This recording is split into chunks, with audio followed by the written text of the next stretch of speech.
Espírito Santo esteja convosco.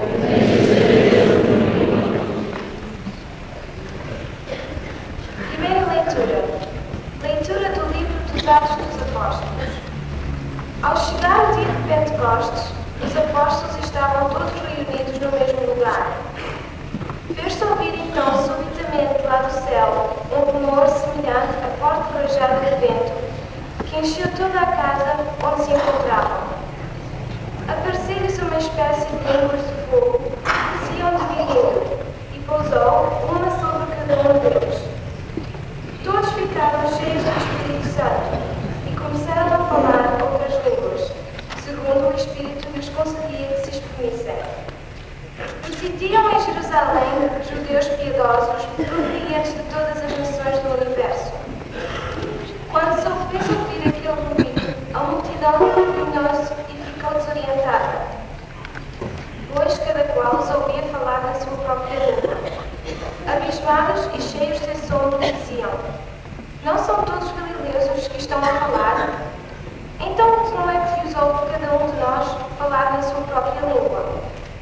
Partos, medos, elamitas, habitantes da Mesopotâmia, da Judeia e da Capadócia, do Ponto, da Ásia, da Frígia e da Panfília, do Egito e de todos os lados da Líbia vizinha de Cirene, colonos de Roma, tanto judeus como prosélitos, cretenses e árabes.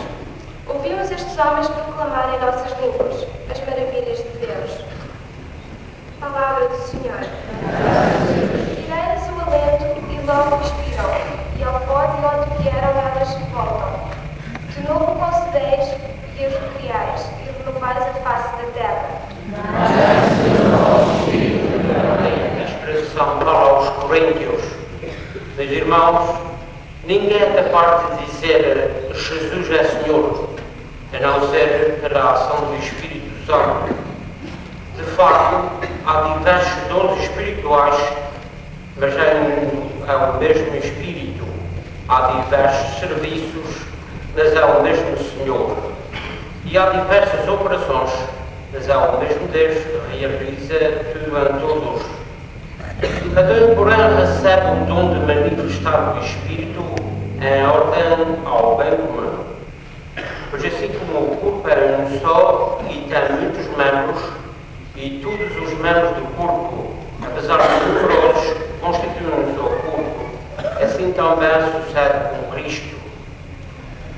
Na verdade, foi num só Espírito que todos nós fomos batizados para constituirmos um só corpo, judeus, gregos, escravos e homens livres.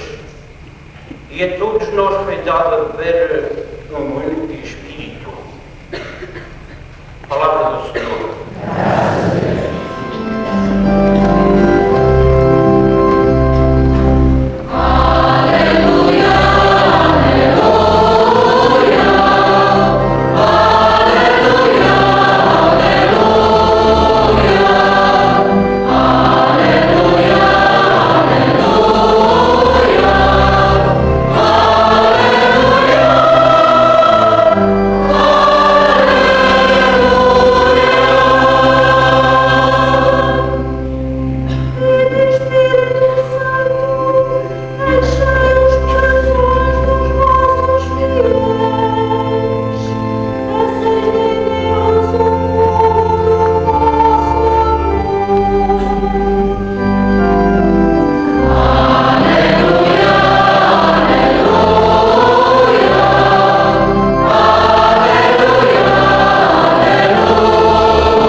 Jesus veio colocar-se no meio deles e disse: a paz esteja convosco. Dito isto, mostrou-lhes as mãos e o lado. Os discípulos ficaram cheios de alegria ao verem o Senhor. Então Jesus disse-lhes de novo: a paz esteja convosco. Assim como o Pai me enviou, também eu vos envio a vós. Dito isto, soprou sobre eles e disse-lhes: recebei o Espírito Santo.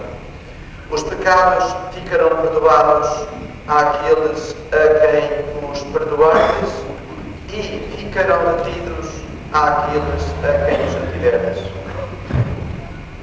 Palavra da salvação.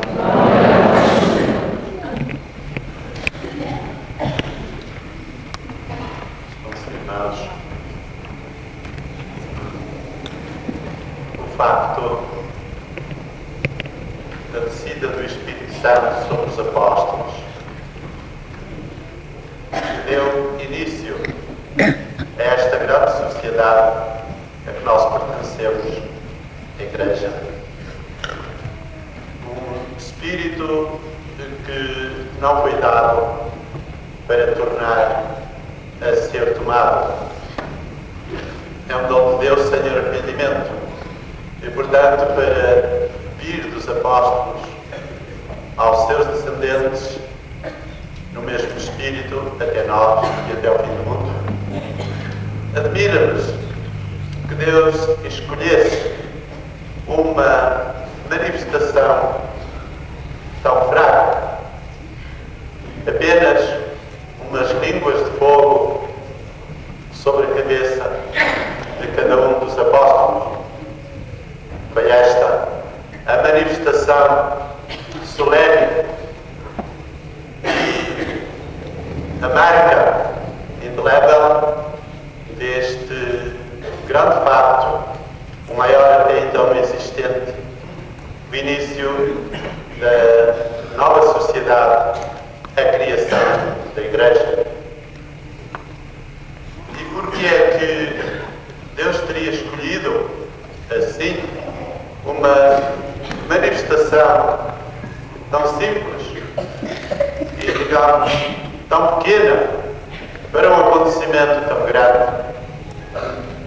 Se vamos olhar mais longe e ver como o Espírito de Deus se manifestou através dos tempos, e nós vemos igualmente o mesmo processo.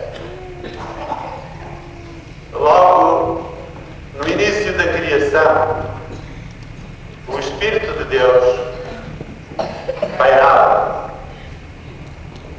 E quando o Espírito de Deus começou a agir, soprou e começou a haver ordem. Começou o mar e a terra a separar-se. E começaram os astros a ter cada um a sua função. Apareceu finalidade. E Deus tornou a soprar. Ao dizer via te indica apenas um sopro de Deus. E começaram a surgir os dias da criação. Surgiu não só o firmamento, a luz, mas, sobretudo, surgiu a vida. A semente, essa mobilidade que é a vida, foi quando Deus soprou sobre nada. E surgiu a vida animal, mexendo-se nas águas, voando nos ares, surgiram as asas. Porque Deus soprou outra vez. E, finalmente, Deus soprou sobre um boneco que fez de carne, sobre as narinas do homem. E, quando soprou, o homem tornou-se uma alma. E assim, um sopro de Deus fez a criação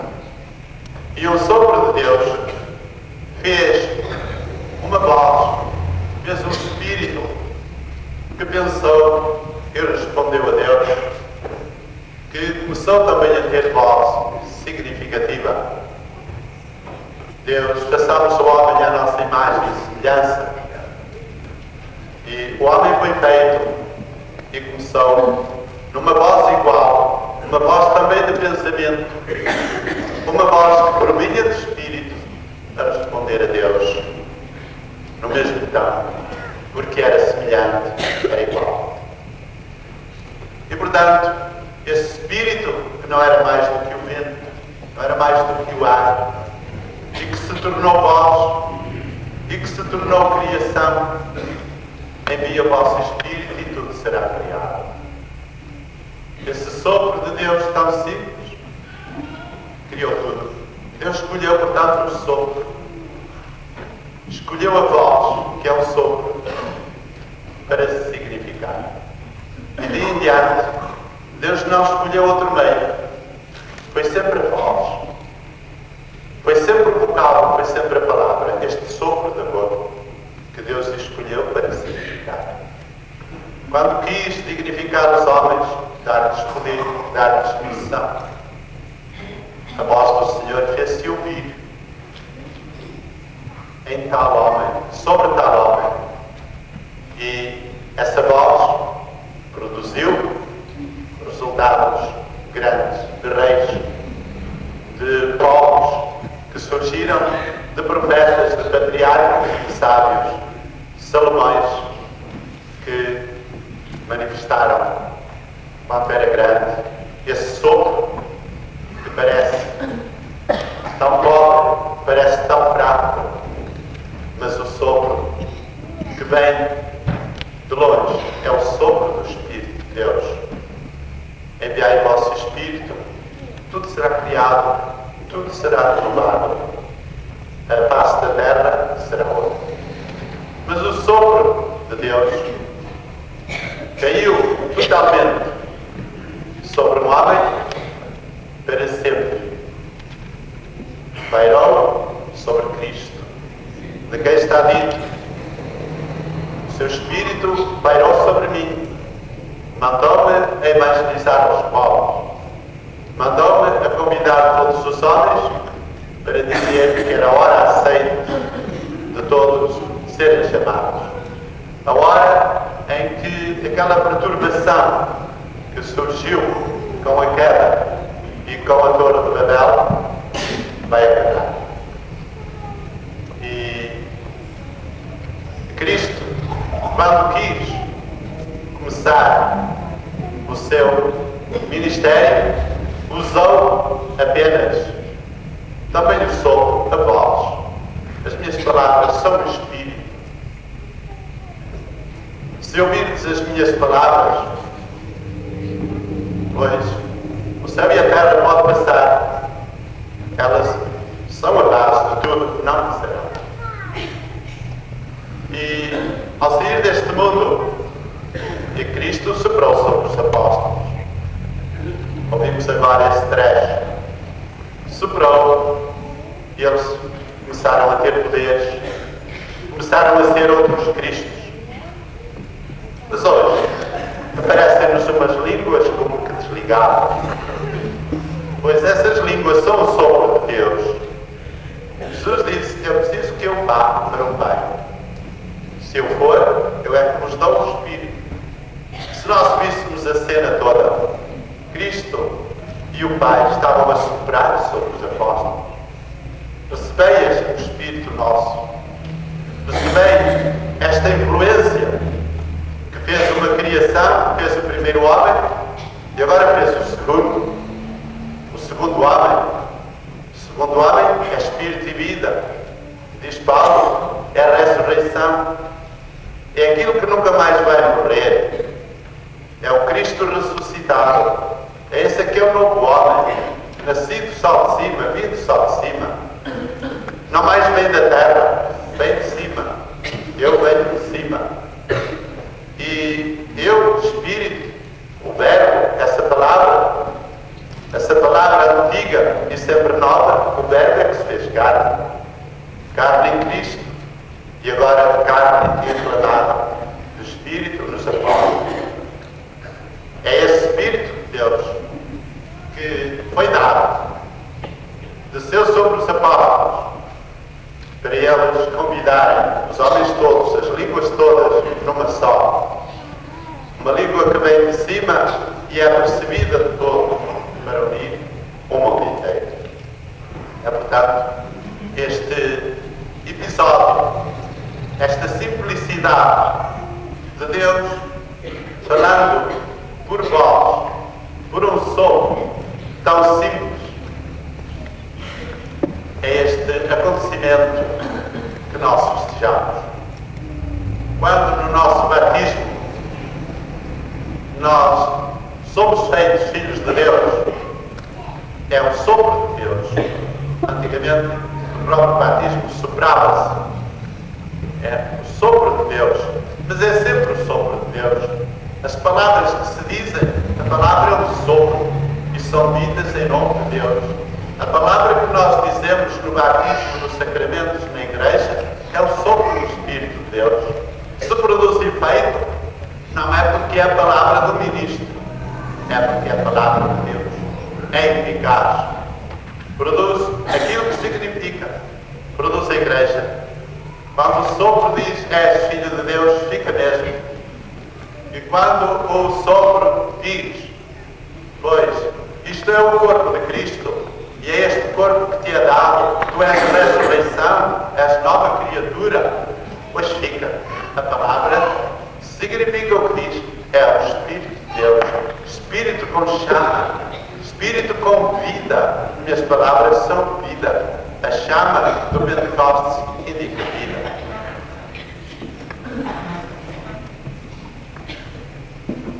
Como é que nós nos podemos, portanto, ligar ao Espírito Santo? Nós temos que verdadeiramente ser Espírito Santo. O Espírito Santo é Espírito do Pai e do Filho e dele próprio. É o nome típico para a terceira pessoa da Santíssima Trindade, mas na Escritura, a maior parte das vezes, Espírito Santo é simplesmente a manifestação de Deus total, o Espírito, como pessoa, só poucas vezes é apresentado como uma pessoa distinta, porque a missão do Espírito Santo é de dar Deus todo inteiro, Deus que é um só, embora em três pessoas, mas é um só, uma unidade de Espírito, uma unidade de missão, é dá-la a todos nós, dada à Igreja, muita multiplicidade, mas numa unidade. E nós estamos ligados, todos, o mundo todo, na sua diversidade, das suas línguas, das suas cores, dos diferentes povos, todos unidos pelo Espírito de Deus.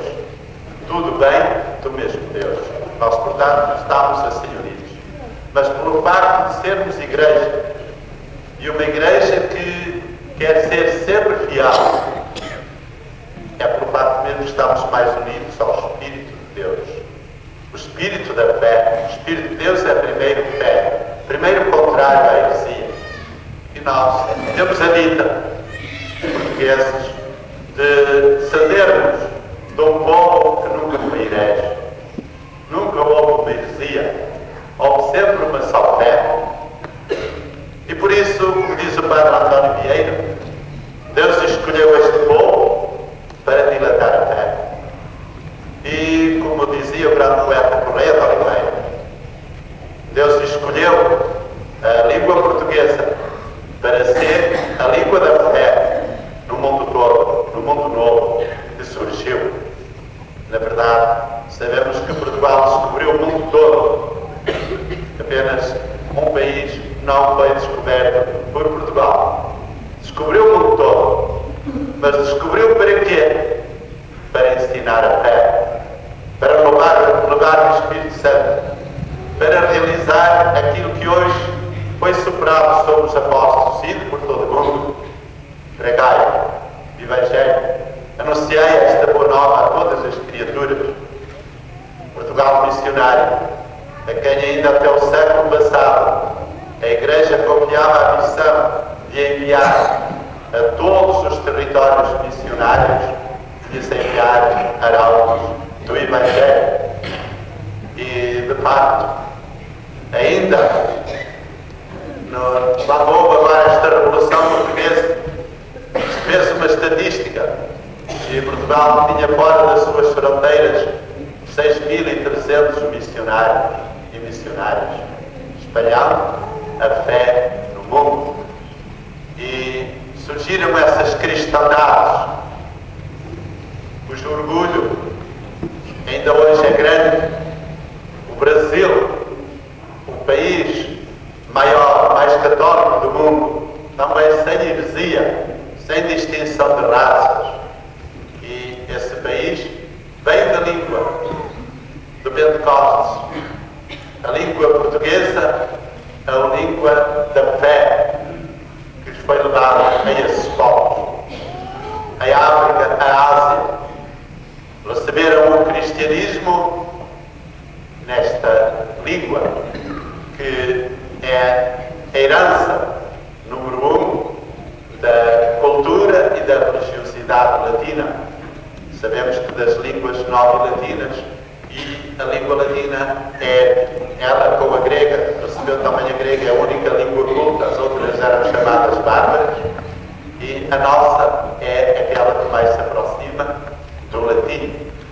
A língua que foi a língua da Igreja desde o século II em diante e que já estava escrita na cruz: grego, hebraico e latim.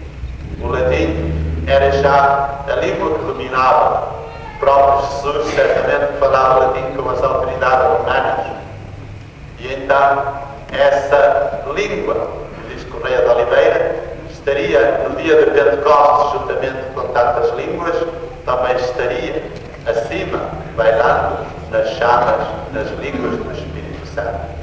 Mas, deixando de lado essas teorias históricas, nós apontemos para a fé que realmente o nosso povo teve. A fé dos nossos antepassados pregou e levou o Evangelho a toda a terra. Apesar de um povo tão pequeno, foi tão longe e nos deixou tantos vestígios dessa devoção ao Espírito Santo.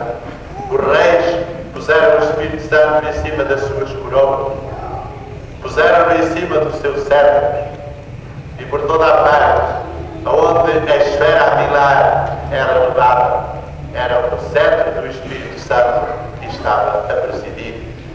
Seja essa a nossa honra de termos sido uns arautos do Pentecostes no mundo inteiro, e que ainda sejamos hoje, que as nossas tradições não sejam apenas uma tradição vazia, mas sejam o eco dessa espiritualidade, dessa universalidade, vir por todo o mundo, pregar o Evangelho, dilatar o cristianismo.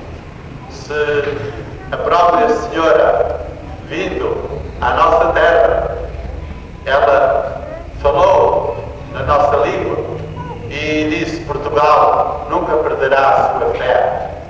Que isso seja verdade, que nós em toda a parte nunca percamos a nossa fé, nunca percamos a nossa religião. É a religião do Espírito da unidade, a união com o Papa. Pedro, que estava no meio dos apóstolos, certamente recebendo uma chama maior, a nossa união sempre com o Papa, de nunca ser um povo de heresia, que se mantenha sempre. Nós ouvimos à nossa volta ainda hoje muitas religiões a atrair, a chamar, mas que todos sigam sempre uma única fé, a fé católica. E que o nosso culto ao Espírito Santo, o nosso culto à Santíssima Virgem, verdadeira esposa do Espírito Santo, que sejam sempre para nós o efeito de ter um só Espírito, uma só fé, um só batismo, um só catolicismo. E nesse caso, as nossas bandeiras, as nossas coroas, são verdadeiramente um símbolo da nossa catolicidade, da nossa universalidade, como portugueses, como antigamente se dizia, se português, logo católico. Não haja diferença, como que entre a nossa história, o nosso passado, o nosso povo e a Igreja, a fé, o Espírito Santo, que mantém esta unidade. Seja assim hoje e sempre.